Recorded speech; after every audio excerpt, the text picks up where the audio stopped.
Olá, eu sou Hélio Ferraz da Costa, no canal Mago do Realismo de Kennedy Litaif.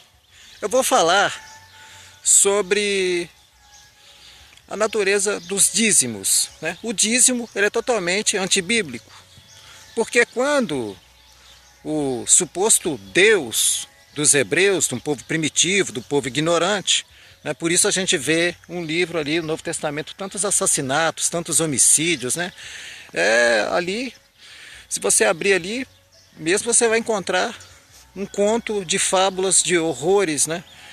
Uma coisa que, né, seria imprópria até para menores de 18 anos, né?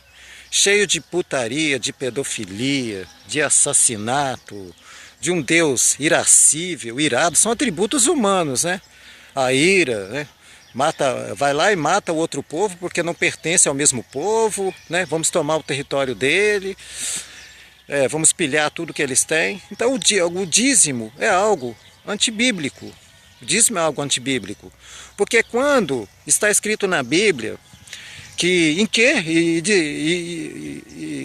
se perguntam em que me roubastes? Me roubastes nos dízimos, nas ofertas. Isso está sendo dito para os levitas. Os levitas, eles eram um povo incumbidos. Então, lá o sacerdote era o único que poderia entrar numa parte delimitada do templo que era feita unicamente para o sacerdote entrar no templo, né? Então tinha até uma exigência, né? Uma acepção de pessoas ali que não podia ser corcunda, não podia ter problemas nos testículos, porque geralmente ele não podia, porque assim, quando ele era sacerdote, essa função passava de pai para filho, então ele não poderia se procriar, não poderia ser corcunda, porque ele tinha que entrar no templo, ele tinha que fazer o sacrifício, naquela parte do templo era sagrada e somente o sacerdote, o sumo sacerdote, ele adentrava o templo.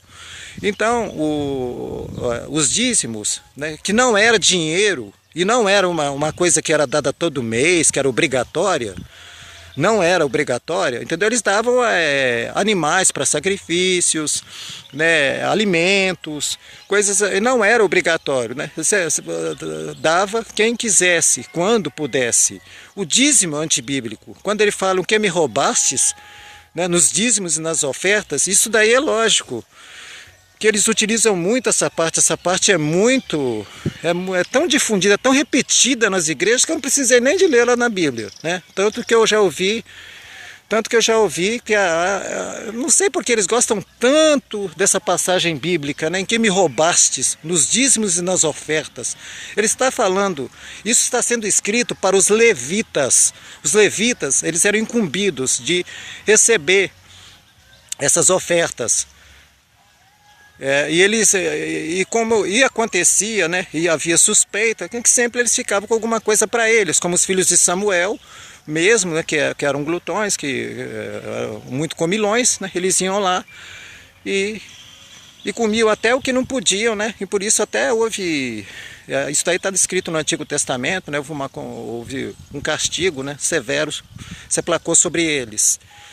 Eu estou aqui mesmo, nesse momento, se acontecer alguma coisa comigo, vão dizer que aconteceu porque eu sou ateu, por isso e aquilo, né? Até parece que não acontece tragédia com ateu, com pessoa que não é ateu, com cristão, não importa que você seja cristão, que você faça o seu sinal da cruz antes de entrar no trabalho, de entrar no seu carro, você está sujeito às mesmas coisas, às mesmas tragédias, às mesmas hecatombes, os mesmos desastres de que um religioso ou um ateu.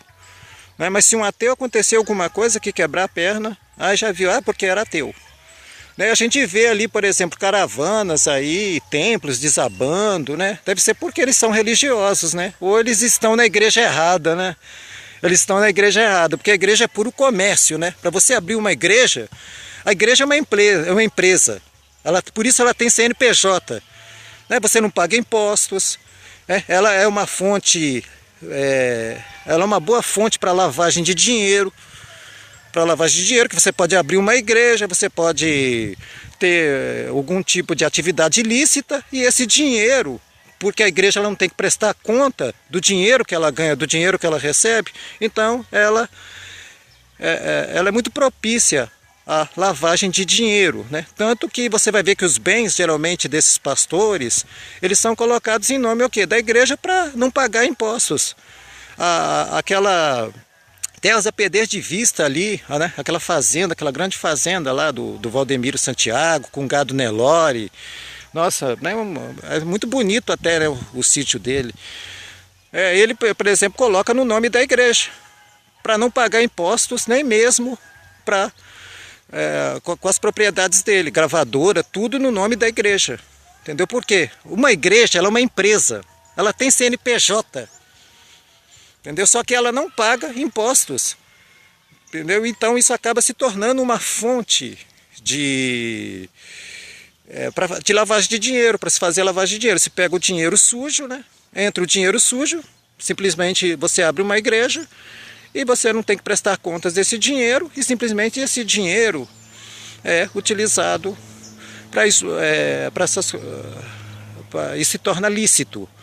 Né? Por exemplo, há muito também contribuição também, jatinhos, né? Grandes bispos aí transportando cocaína em jatinhos, não ganham só dinheiro com a igreja também, não ganham muito dinheiro também com a pobreza, né? Porque o povo, ele carece de instrução, ele carece de educação.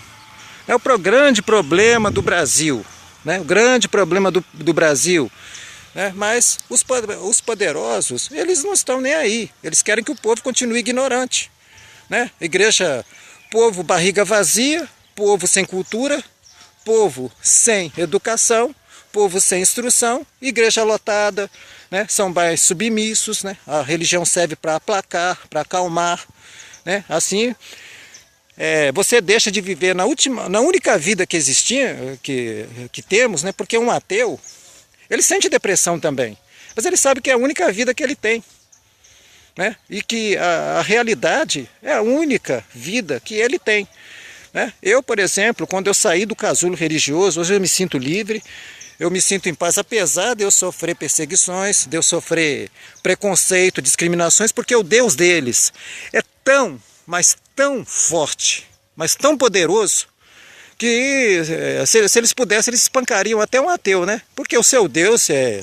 onipotente, né? Deixa que o seu Deus se vira comigo, cuida de mim, né? Deixa que o seu Deus vai cuidar de mim, não precisa de me atacar, não precisa de me agredir, não precisa de me tratar com discriminação, com preconceito, porque eu sou ateu, porque eu não compartilho da mesma ideia que você. Porque segundo eu li na Constituição, nós vivemos um Estado laico, que é laico só está tipificado, mas não cumprido. É tudo omitido na Constituição. Né? Vivemos num Estado laico, num Estado hipócrita, num Estado veladamente teocrático, aonde que a maior dominação aqui no Brasil é 86,6% é o cristianismo. Isso sem contar o espiritismo, que também acaba rechaçando o cristianismo, né? O espiritismo segundo o evangelho, que também não tem nada a ver, inclusive, são religiões totalmente opostas, entendeu? E a própria Bíblia, ela não dá aval também para o espiritismo kardecista, para nenhum tipo de espiritismo, nenhum tipo de religião. Né? Toda religião, ela se impõe através de poder, né? Através da imposição. Ela não chega ali, pelo amor de Jesus, isso é conversa fiada, isso é história para boi dormir.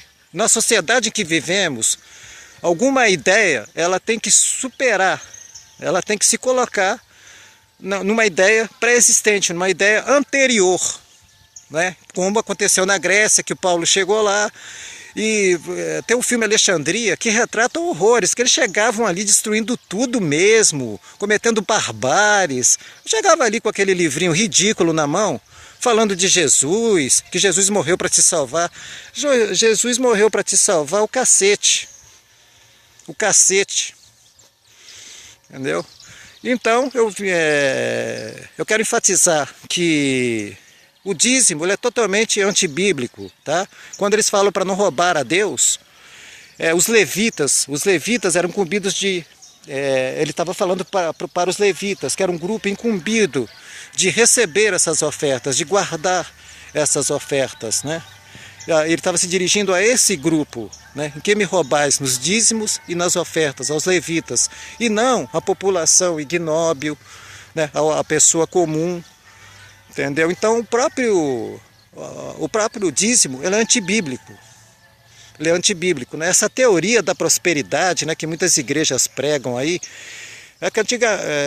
porque sempre ela preconizou a pobreza, né? Feliz aquele que é pobre, sempre preconizou a pobreza, deixar o povo ali conformado com a sua situação social, né? Você vê que nem todo mundo tem nem o básico, né? A gente vê por aí, né, as residências precárias, não tem nem o básico, né? Você vive num mundo em que um camarada às vezes tem um carro ali, tem um carro importado, é um luxo. Ou até um carro simples é um luxo, né? A maioria das pessoas aí andam em transportes coletivos superlotados, né? A religião, ela cumpre o seu papel de controle social. Mas eu queria falar então aqui disso, né? E que a importância de se estudar a Bíblia, você que é crente, pelo menos para não ser feito de trouxa na sua igreja e dar dinheiro para pastor, enriquecer pastor, né? A igreja católica também, ela tem muita grana, ela é trilionária, né? Ela daria, trilhardária, ela daria olha, eu diria para acabar com 90% da pobreza do mundo, né? Porque Jesus falava para você se desfazer das suas riquezas e me seguir, deixa tudo que é seu e te segue, né? Eles preconizam a instituição familiar. Mas Jesus mesmo falava, né, para abandonar seu pai, sua mãe e me seguir. Entendeu? Então abandone suas riquezas, a igreja católica, o Papa lá, o Santo Papa, abandone a sua riqueza. Valdemiro Santiago, Edir Macedo, R.R. Soares, Silas Malafaia, abandone a riqueza de vocês e siga Jesus. Dê aos pobres. Eu sou Hélio Ferraz da Costa, do canal Mago do Realismo de Kennedy Litaif.